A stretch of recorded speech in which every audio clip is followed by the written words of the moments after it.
And we are back with Lisa Waters Lane. She comes in each week with your garden questions. Just what are your neighbors talking about? What are they coming into? What were their success, visions, hallucinations, curses?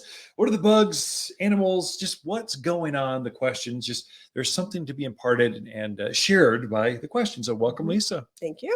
How's Good to be here. your rainy week going? It's kind of monsoons are here. It's like 2 inches of rain or something, I some know it's crazy amount this week. crazy. It's It's good. fun. Very good.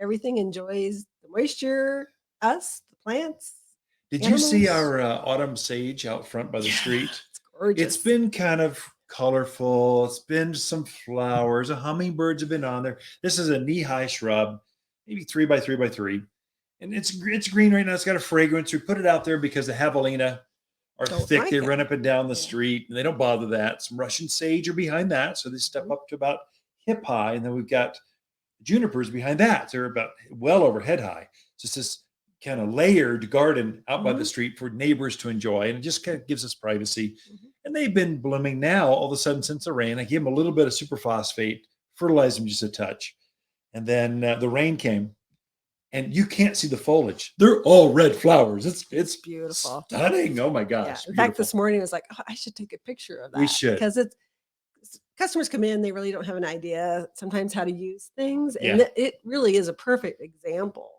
of how to use plant material to create kind of a screen, but still have it be beautiful.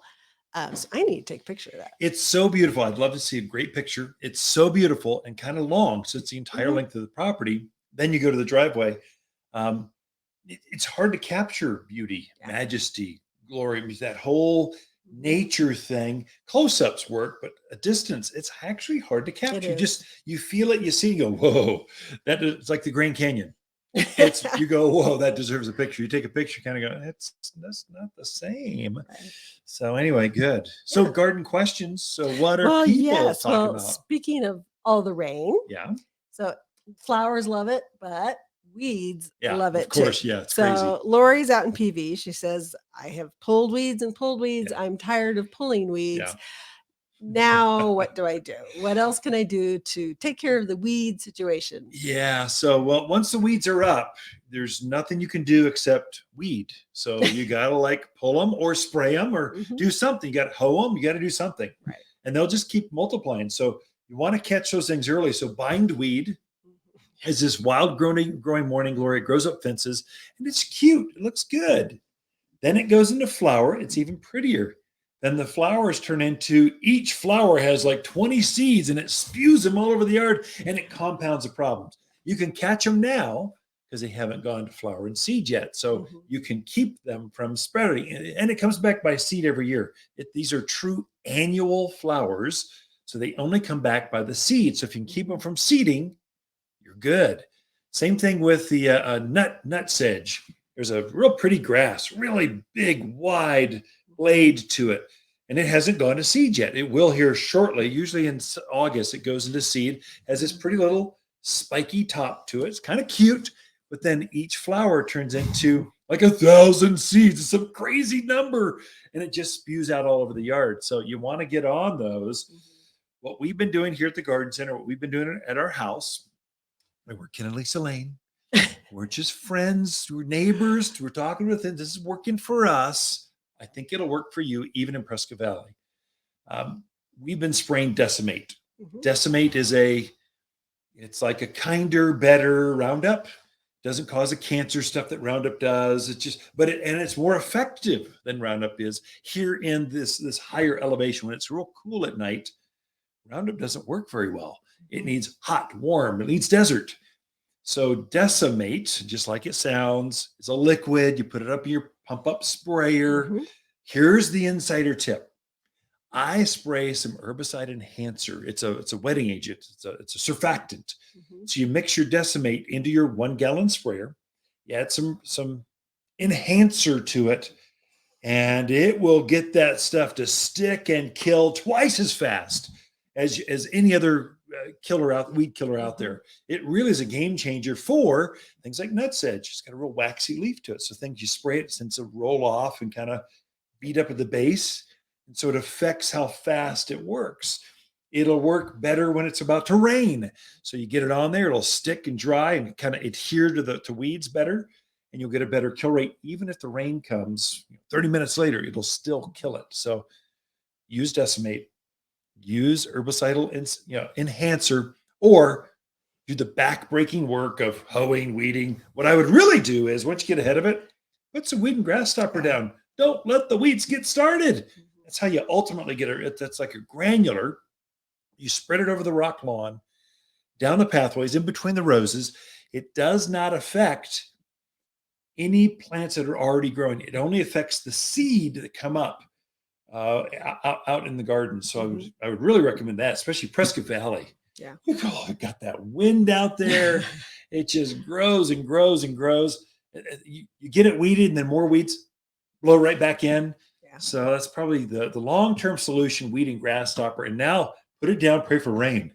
It's the perfect time to put this stuff down. Right. Right. It does save you a lot of work in the long run. Game changer. So back to the decimate, just so people know, it is not a soil sterilant. No. So it's not going to harm that soil. You can get rid of your weeds and then go back and plant back in there if you want. It's not going to move to your ornamental trees and shrubs and cause damage that way either.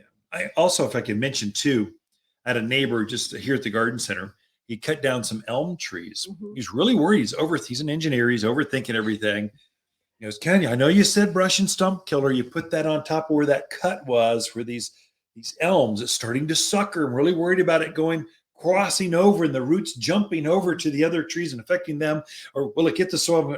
Listen, you're way over. Just drill a couple holes in that trunk. Pour the brush and stump killer directly on that cut. And it's not going to affect the soil, only that roots. It's not going to travel and jump over to the next trees, only that tree and that tree root. So just trust me, just do it. Otherwise, you'll have roots, you'll have elms everywhere coming up. It'll be a curse. Okay. Well, we got a few more minutes. So John in Prescott is looking for some plants to provide erosion control alongside a driveway. Easy. Yeah. What are your thoughts?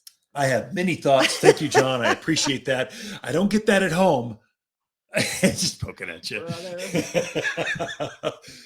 You could help me with this. So there's lots. So we break out at the garden center. We try to merchandise the way people use the plants. And so we have a knee-high and below section of plants. They only go up about a foot and a half, and then they spread out. And these things are like junipers, cotoneaster.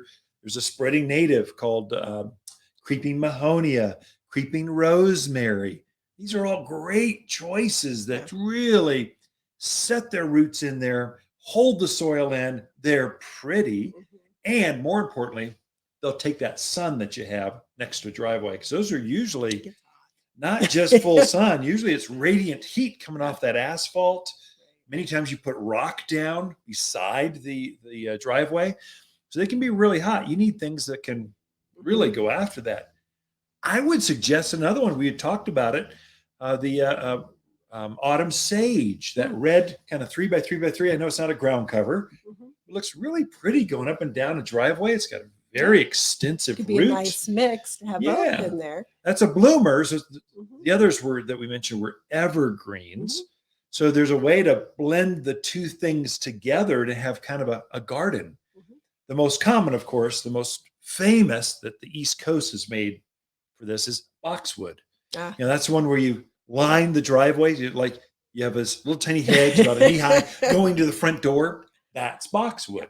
So very formal. If you want more formal, so it depends on, hey, John, you got to get in here to Waters Garden Center. We'll walk you through and we'll help you take a picture. We'll help you design it. When we look at a picture, we're looking at shadows. What else is planted there? How hot is it going to be? How much sun is there? We're trying to help you figure out companion plants. We can help you design that out. Super easy. The only thing we can't measure is how long. Is it a short driveway, a long? If you could just do quickly, it's 30 feet. And here's a picture. Go here. We'll help you. We'll help you design that. Ken and Lisa Lane, the Mountain Gardeners. Be right back with more after this.